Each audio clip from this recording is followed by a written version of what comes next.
those two combined for 40 points in the second half. The Bulldogs on fire at Maple She's Field so House, fine. shooting 70%. Yes, 7-0 with no turnovers. That's efficient basketball for this one.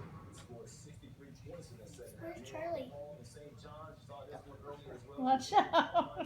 Didn't have the biggest game shooting the ball. He's working on Legos.